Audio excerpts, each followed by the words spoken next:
योगी जी ने युवाओं की और रोजगार की जो अनदेखी की थी, उसके बदले में जो इनके ऊपर बुलडोजर चलाया है पब्लिक ने, उठाया जा रहा है।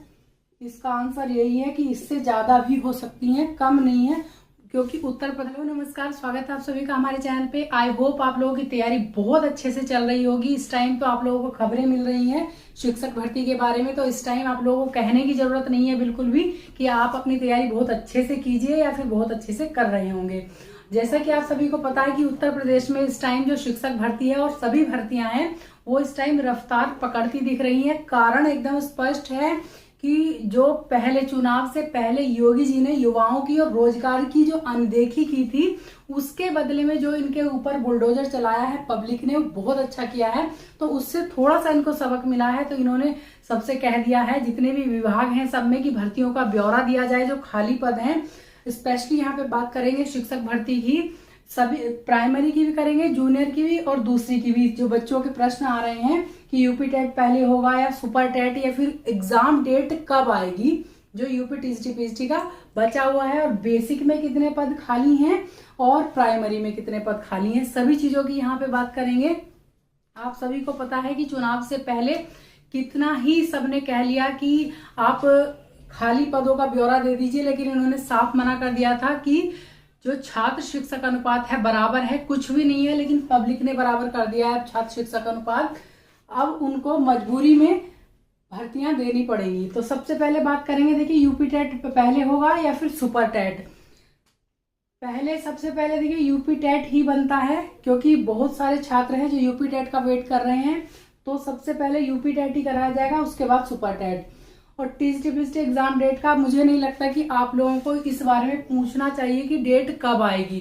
बहुत जल्दी डेट आएगी, बस अब आप लोगों को अपनी तैयारी करनी है। तैयारी कैसे करनी है इसकी भी बात करेंगे, लेकिन अब आपको केवल तैयारी करनी है, डेट नहीं पूछनी है बार बार, क्योंकि बहुत जल्दी इसकी डेट आने वाली है और आप लोगों को पता भी नहीं चलेगा।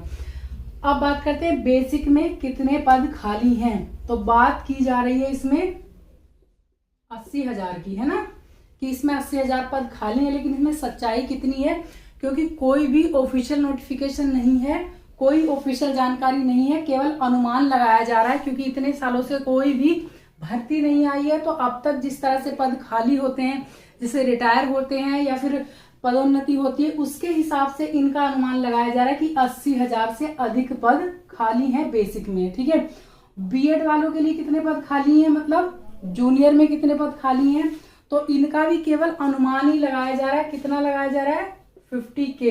और अगर ये अनुमान है तो अनुमान ज्यादा भी हो सकता है, ऐसा नहीं है कि इतना ही है या फिर इससे कम है, अनुमान इससे ज्यादा भी है। तो हम तो ज्यादा ही सोच करके चलेंगे, हो सकता है कि इससे भी ज्यादा पद खाली हों, किसमें, जूनियर में भी, और बेसिक में 80,000 से ज्यादा हो सकता है, इसमें भी और ज्यादा पद खाली हो, क्योंकि बहुत दिनों से भर्ती नहीं आई है। नई भर्तियां कब तक आएंगी, या टीजीटी पीजीटी एलटी ग्रेड या जितनी भी हैं वो भी बहुत जल्दी अनाउंस करेंगे, बहुत जल्दी, ज्यादा टाइम नहीं लगेगा। जिस तरह से इन्होंने देखा है और झटका खाया है, तो ये हो सकता है कि बहुत जल्दी इसका नोटिफिकेशन निकाल दें। किस वर्ग में कितनी सीटें खाली, वो यही है जो अनुमान लगाया जा रहा है। इसका आंसर यही है कि इससे ज्यादा भी हो सकती हैं, कम नहीं है, क्योंकि उत्तर प्रदेश सबसे बड़ा राज्य है जनसंख्या के मामले में। जब बिहार जैसे राज्य में इतने पद खाली हो सकते हैं, तो उत्तर प्रदेश में भी बहुत ज्यादा पद खाली हो सकते हैं। अब तैयारी कैसे, अब हमें, क्योंकि जब पता है कि डेट भी आने वाली है, भर्ती भी आने वाली है, और सिलेक्शन उन्हीं का होता है जो नोटिफिकेशन आने से पहले तैयारी करते हैं। तो आप लोगों को क्या करना है, तैयारी करनी है।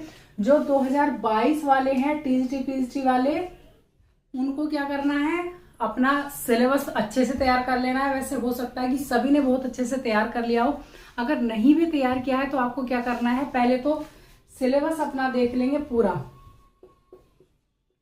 सिलेबस, क्योंकि पुराना ही रहना है उसमें 2022 वाले में। तो अपना अच्छे से सिलेबस देख करके जिन लोगों ने बहुत अच्छे से तैयारी कर ली है वो अपना रिवीजन करें, और मॉक टेस्ट, मतलब आप लोग अपने PYQ से अच्छा कोई मॉक टेस्ट नहीं होता है। अगर आप प्रीवियस ईयर के क्वेश्चन पेपर सोल्व कर रहे हैं तो उससे अच्छा कोई मॉक टेस्ट नहीं होता है, कोई टेस्ट सीरीज नहीं होती है। Previous year question paper solve करें और जितना हो सके ज्यादा से ज्यादा रिवीजन और प्रैक्टिस करें, ठीक है।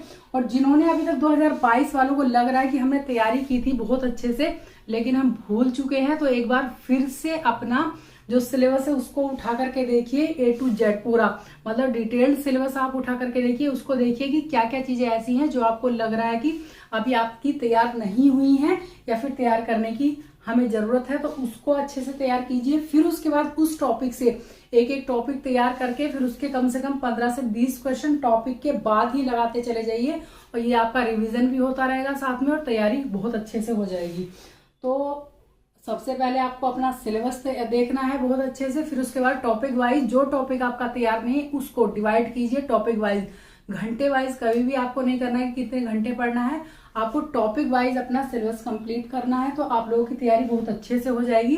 2022 वाले जो हैं वो सबसे पहले तैयार रहे। सबसे पहले 2022 की जो टीजीटी एग्जाम है वो होगा, फिर उसके बाद यूपी टेट का कहा जा रहा है कि यूपी टेट होगा, सुपर टेट होगा, और जो नई भर्तियां हैं वो इसके बाद ही आने वाली हैं। तो आई होप आप लोगों को ये जानकारी अच्छी लगी होगी। अगर जानकारी अच्छी लगी हो तो वीडियो को लाइक कर दीजिएगा, और चैनल पर पहली बार विजिट कर रहे हैं तो चैनल को सब्सक्राइब कर लीजिएगा।